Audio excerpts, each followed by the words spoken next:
What's charge for tickets? Yeah, I was just saying to Sven that like we didn't tell anyone that I was coming to England, but you know, and I said I don't want to, because like we could if I did, I'm sure at least, you know, at least a dozen of my British viewers would show up and meet with us and go for a ride. But the problem with that is, you know, like, what are they going to expect? You know, if they show up to meet More Death 13 and go for a ride, they expect me to do something More Death 13-ish, you know? What am I supposed to do? Do Hello Kitty wave every time I see someone? Even if I did do that, I think I consider that more corny than actually entertaining. So it's like pressure on me to like entertain. It's like, oh, what do you want me to do? I'm going to do a handstand while I'm running through a red light, or what? So I think for the most part we're not going to try to organize any British ride or anything, unfortunately. Hey guys, More Death 13, still riding bitch. Just made one of my first ever Chinese, hello, older woman, nice figure. Good for her. That's a rarity in Taiwan. I mean, sorry, it's actually normal in Taiwan. It's a rarity in England.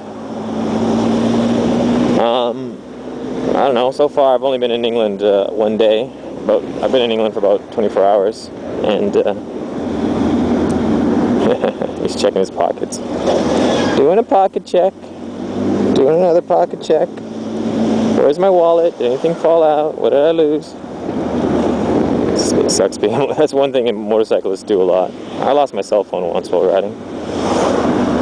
It was a cell phone I really liked too, so I was pretty depressed about that. I've lost my keys once or twice while riding. I've never lost my wallet, knock on wood. Nothing! Ignore me.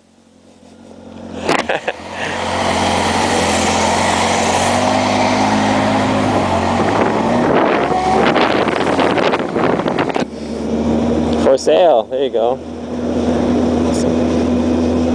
This one's for sale too. Yeah, one of the things I've just been noticing is that British people look British, and I find that fairly interesting. You know, there's some Germans in the airport as well, and the German people, they looked German, and the British people, they look British. They look, you know, like there was one British guy on the plane, and he looked like he looked like he came straight out of the movie Snatch, and that he was like a bartender. He just looked just like a British bartender at a pub. That was what the guy looked like. It's just weird how that works.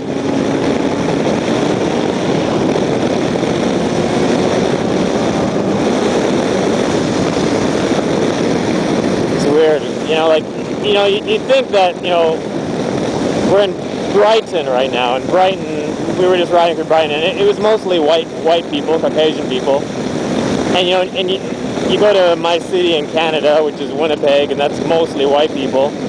And you'd think if you're driving through two different white cities that the people would just look generally the same. They would just look like white people. But it's not true. It's not true at all. Riding through Brighton is just forget about the scenery, forget about the buildings and architecture, etc. Just the people, just the faces. It's entirely different riding through Brighton than it is riding through Winnipeg. And that's just speaking of the Caucasian faces. It's just night and day.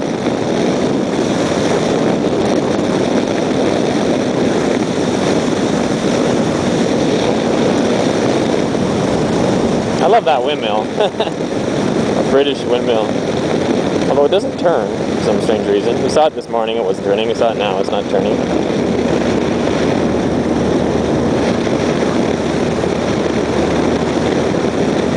So yeah, those are my first impressions of England. Yeah, the windmill. Oh, a crop circle. No, it's not a crop circle. That's got to be a garden. He's got to be pointing at the windmill.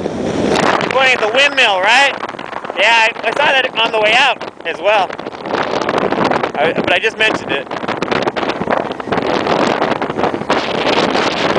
He was saying it's crop circle season, and if you go to some farmers' fields, there's crop circles in them.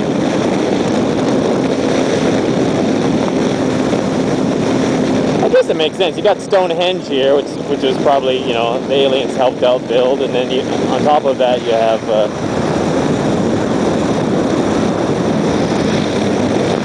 putting, 18-hole golf course.